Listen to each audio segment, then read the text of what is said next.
Welcome to day 3 of our daily Bible devotions. This whole week, we're talking about handling objections, specifically objections against the theistic arguments. And we're focusing a little bit on the moral argument because the cosmological argument and the teleological argument uses scientific support for the evidence. So they're, in a sense, much more factual than the moral argument, which is more philosophical. Now, I want to build on what I said yesterday about God being good, not because He spares us from the test, but because He teaches us and trains us. What do I mean by that? Let's go back to the objection that if God exists and He is good and He is able, He's powerful, He is good, He is omnipotent, He is omnibenevolent, then why would He allow evil? If He can stop evil, why would He let it happen? Does that mean He's not able? He's not capable? If He is able to stop evil, but He's not stopping it, does that mean that He's not good because He's allowing evil to continue? He's allowing pain and suffering to plague mankind? So this is a sort of a dilemma that is being thrown as an objection against the moral argument, the argument that God exists. What I want to focus on is the idea that not because you can, you should. What I mean by that, not because we are able to do something, we must do it, right? Sure, you can kill someone. You are able, you are capable, you have the potential, you have the strength to kill another person, but should you? You can steal from a bank, you can steal your mother's purse. You can do that. You have the skill. But does that mean you should? I remember I had that dilemma when I was a teenager.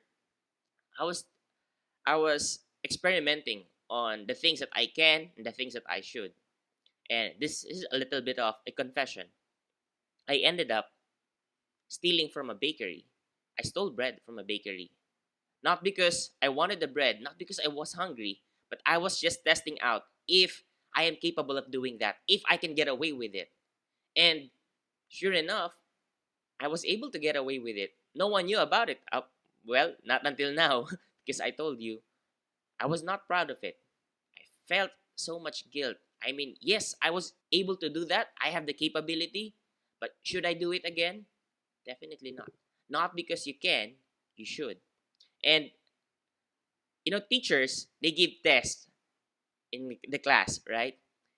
They can stop the test from happening. We can just withdraw all the tests, but should we do that? Should we take away the test so that it will not cause pain and suffering to students? We shouldn't, because tests, even though they can be painful, we talked about this last week, even though it can be painful, it can bring benefits. So we shouldn't stop it. Now, speaking of tests, I want to bring to mind a famous test done in Stanford University some years back, and it's called the Marshmallow Test.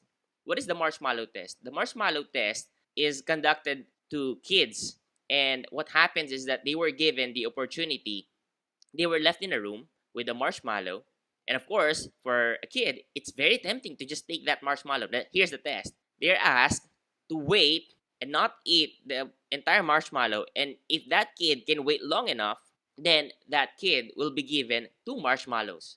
And then, if they cannot wait, of course, left in a room with just the kid and the marshmallow, then the kid can just indulge in the temptation and just take that marshmallow and eat it. The purpose of the test is to see the personality of different kids and check how it will affect their success in the future. Now, if you want to know the result, you can check more on the internet what happened to that.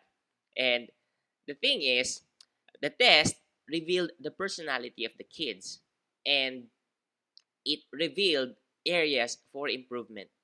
Not because the kid who indulged in the temptation, not because he failed the test, because, well, the desirable result is to wait until the duration is over and get the reward. So that's how you pass the test.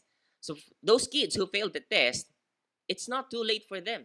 They can be taught to wait for their reward. They can be taught to have self-control. Now, tests are good for that. Tests reveal who we are. Tests reveal what we are capable of, what we're not capable of. And test allows us to improve ourselves in the future.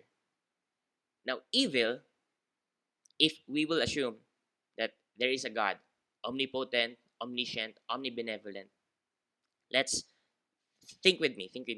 If we assume that kind of God, he's he's there, he's powerful, he can stop evil, but he's not stopping it because it's a test for mankind. Why would he test mankind? Because mankind needs to know their own personality. Mankind needs to know their nature.